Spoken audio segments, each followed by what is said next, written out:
I have finished the third vintage Christmas tree postcard, and I am in the process of adding the satin stitch, and I wanted to bring something to your attention that is very important, especially if you are adding embellishments on your postcards.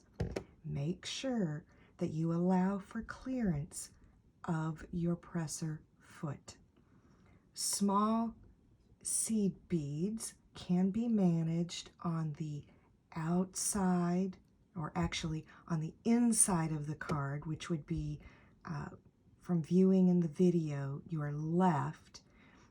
If you're using a foot, an open-toed foot like I am, you should have no problem gliding over a single seed bead if need be. But if you are having a lot of embellishments, keep in mind you may not be able to execute a beautiful satin stitch or possibly snag or damage your postcard if you're trying to go over them. So again, make sure when adding embellishments you go ahead and give yourself a little room for your presser foot to pass safely and smoothly when adding satin stitch or any other kind of edged treatment with your final detail of your postcard. That's an important tip. So here we are. I've completed the third project in our vintage quilted Christmas tree postcard tutorial. Here it is. I promised you a surprise. I wanted you to see a more modern feel along with the traditional application of featherwork on this postcard. And for that, I went ahead and used some lateral line work in both sections of this card. I have a very bottom section and a top section. And in between these lateral lines, I just broke it up with some fan work. You could use any type of offsetting directions, anything that you want, just to kind of break it up, quilt it down a little bit more denser so that your project piece, your focal point, which is the Christmas tree here, will pop up and really jump off the page, so to speak. The bottom, I went ahead and made another echo line, and then I scribbled in that echo line to give it even more dense quilting, and then added this repetitive line, and instead of making matchsticks that went all the way up to the line of the scribbling, I stopped short and gave many variations in length to come up with this pattern right here. So that would be something. It's always a pretty edge work on any quilt that you're working on, instead of doing full matchsticks all the way up to an outlined area.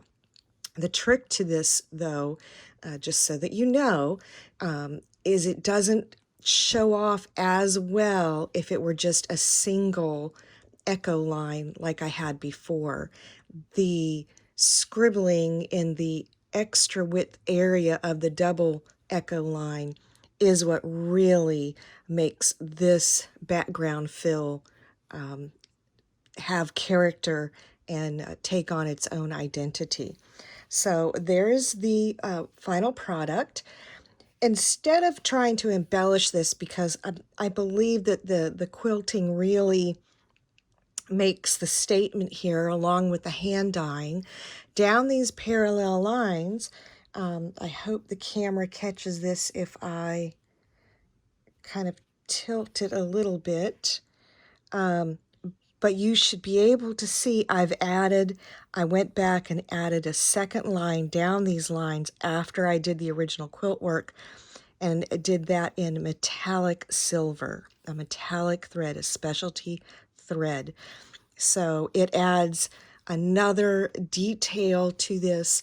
The silk just plays beautifully with the Christmas tree. It is so luxurious.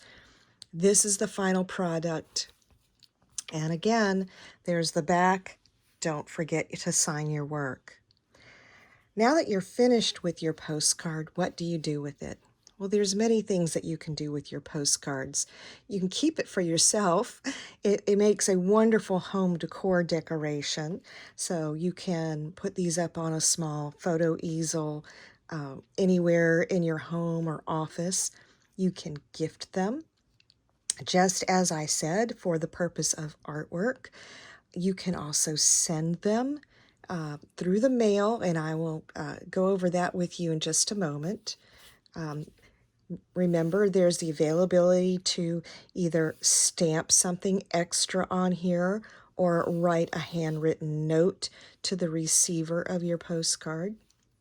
Let me show you the postcard that we worked on that I had the baubles that I wanted to put on, the Swarovski half pearls, and those are on and just gorgeous. It just adds a little more detail and elevates this project. You've already seen this one right here. What I want to talk to you about is the packaging. So if you're wanting to gift this, the best way to gift it, if you're sending it, giving it as a piece of artwork, is to provide with an envelope and a clear cellophane packaging that will protect your piece. I always put mine in a cellophane wrapping right away just to protect it from anything that might damage or soil it. You've put so much work into these pieces. Protect them until you're ready to send them off. In sending, and these are 5x7, remember 5x7 postcards. So everything, all these supplies you can find on Amazon. All you have to do is do a search for 5x7 card, and you can put cellophane gift package bags, cellophane gift packages, and you can also purchase envelopes separately without having to purchase any type of card that goes in. So that is what I have here. When you're mailing these, if you're sending them out, I would highly recommend, and to give you an example here, of course, write on your envelope first, do all your addressing first, and then seal, okay? I have sent these out just like this to my relatives, my mother, and they have had no issues. They've received them just fine, and they're just so happy to receive something like this. However, if you're sending something that has a lot of three-dimensional detail added embellishments, such as this Christmas tree, I would send it just like I showed you with this one. However, I would go the extra length of cutting and adding a piece of bubble wrap, or bubble wrap and additionally putting it in a bubble wrap mailer for this to protect it. You may even consider, if you do not want these bent, because the post office is notorious for adding some extra dimension to your project sometimes, is adding a piece of cardboard between your projects, maybe 2 layers of cardboard in that mailer as well. Those are just some options that you can choose when you decide you want to post these and send them to someone. Another great application for these is for the holidays. They make wonderful gift tags. You can add these to a very special gift. Instead of a note card, you can use these as a name card as well. So that is another option that you have for these postcards. I hope you've enjoyed this tutorial.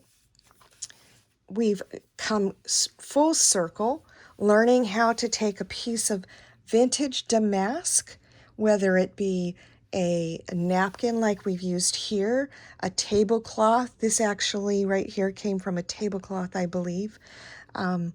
Whatever type of linen you use, I hope you have learned how you can take something that may not be perfect anymore, that may have been damaged.